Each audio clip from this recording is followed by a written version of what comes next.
Good afternoon. I'm Samina Yaqub, Assistant Professor, Dayanand Women's Training College. Today I'm going to teach theories of intelligence.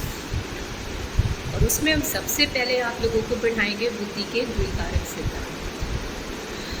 बुद्धि का स्वरूप क्या है, बुद्धि कैसे कार्य करती है, ये जानने के लिए हमें बुद्धि की थ्योरीज पढ़ना बहुत ज़रूरी हो जाता है।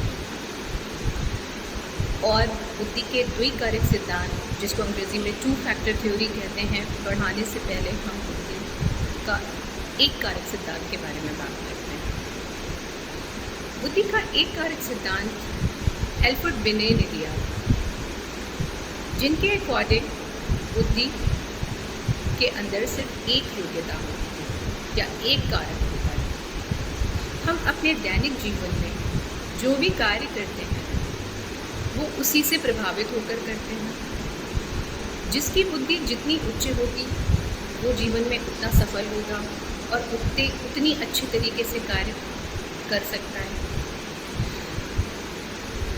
एल्फ्रेड बिने के अकॉर्डिंग वैज्ञानिक न्यूटन अगर विज्ञान के क्षेत्र में अपनी बुद्धि का प्रयोग नहीं करते और वो साहित्य के क्षेत्र में करते, क्योंकि वो वैज्ञानिक थे और उनकी बुद्धि नो डाउट उच्च थी, और वो साहित्य के क्षेत्र में अपनी बुद्धि का प्रयोग करते तो वो साहित्य में भी उतने ही सफल होते जितना कि विज्ञान में हुए।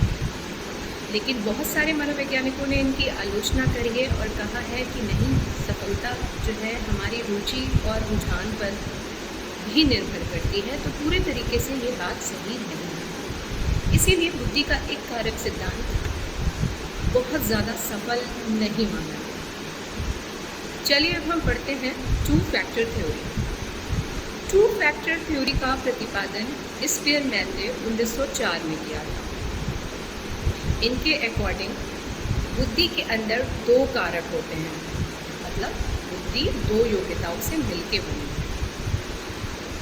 पहला कारक सामान्य होता है और दूसरा कारक विशिष्ट होता है। सामान्य कारक को हम जनरल मेंटल एबिलिटी भी कहते हैं और विशिष्ट कारक को हम स्पेसिफिक मेंटल एबिलिटी भी कहते हैं।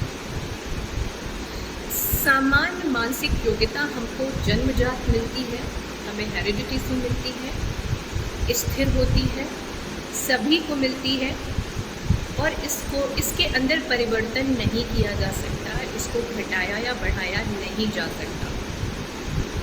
और हम अपने दैनिक जीवन में जो भी कार्य करते हैं वो सामान्य मानसिक योग्यता से प्रभावित होकर ही करते हैं।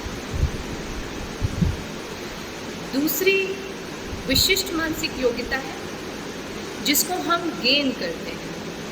ये योग्यता हमारे अंदर होती है।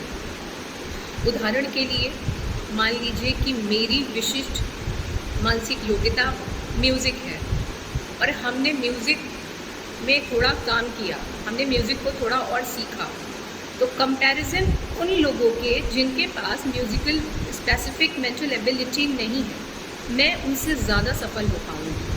हो सकता है कि आपके पास स्पोर्ट्स की स्पेसिफिक मेंटल एबिलिटी है जो कि मेरे पास नहीं है, और अगर आप स्पोर्ट्स में काफ़ी काम करते हैं तो आप स्पोर्ट्स की फील्ड में बहुत सफल हो सकते हैं।